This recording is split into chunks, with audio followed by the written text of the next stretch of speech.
ඇහේ සුදා ආවා. ඊට පස්සේ බදුල්ලේ ගිහිල්ලා සුද ඉවත් කරා. ඊට පස්සේ සිරිය කැල්ලයි කියලා මැහුම් 8ක් ගැහුවා.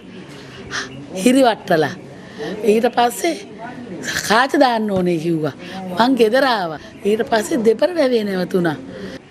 එතකොට ඩොක්ටර්ලේ මාර්ගෙන් මං සනීප වුණා. දැන් ඇත්ත එක පේන්නේ නැහැ.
හාමුදුරුවෝගේ මාර්ගෙන් මං සුව වෙයි.